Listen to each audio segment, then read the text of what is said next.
You know, it's funny, even after seeing Dwayne Johnson play the Tooth Fairy, I never really expected him to play an evangelizing, Jesus-loving Christian. I really did not see that one coming.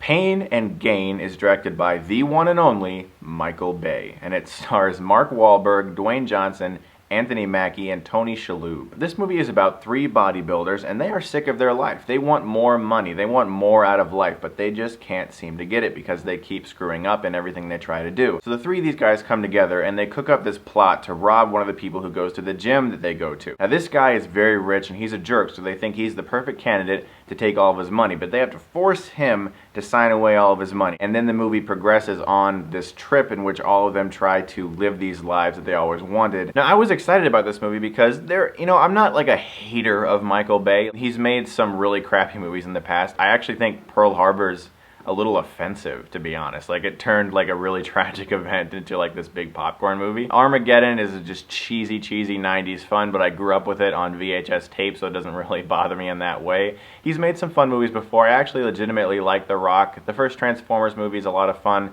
The second one was pretty bad, and then the third one was better, but you know, it's just, he has a style, and when you see his movies, you know, okay, this is a Michael Bay movie for sure. It's going to have a lot of oversaturated colors, lots and lots of slow motion, lots and lots of tilted camera angles as people stand on a big beach or a long highway of some kind as the tilted camera angle zooms in on them. You're going to have a lot of that in a Michael Bay movie. You're going to have a lot of strippers and a lot of fake women who look like Barbie dolls and porn stars, and you're going to have quite a bit of pyrotechnics on display. Now, Pain and Gain has a much smaller budget than his previous films, so there aren't as much pyrotechnics in this movie, but they are definitely there. And the other thing that you're probably going to get in a Michael Bay movie is at least one character who's just like the biggest jerk who runs his mouth constantly. This movie is filled with these characters. Now, I did some research on this movie after I saw it because they do say that it is a true story. In fact, they really make it clear this is a true story. And there are certain elements in the movie that I'm sure are completely just exaggerated for entertainment purposes. But a lot of the elements that are shown in this movie, the ones that you think are just so horrible, this could never happen,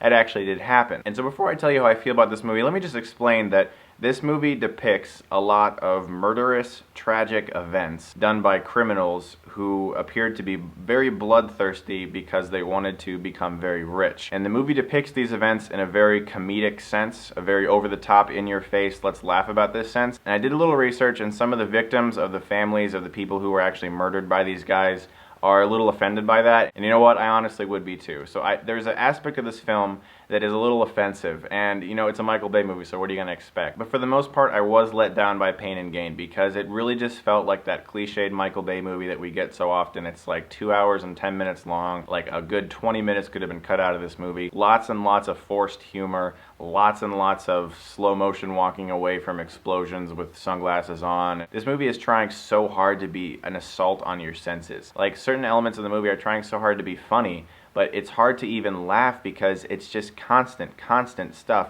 screamed at you. And like, every character in this movie except for Dwayne Johnson is just a giant jerk. I mean, you can't really sympathize with these guys, but the film at times is trying to make you do that. These guys were serious criminals, and they kind of want you to sympathize with them, and I can't bring myself to do that when I know that these events actually happened. There are good things about the movie, though. I do admire the main three actors, Mark Wahlberg, Dwayne Johnson, and Anthony Mackie. These are good actors, and Mark Wahlberg is good as his character, but his character is so just obnoxious that it's a little bit hard to like that character or to really even enjoy watching that character. You see, the thing is, the film seems like it's trying so hard to make you like them, but you don't, and that's why it's really hard to really latch on to this movie sometimes, is because I feel like it's conflicted with itself. Since these events actually happened, it's kind of depicting some pretty terrible events, but then the film is also trying to be so funny and likable that I feel like it's just, I can't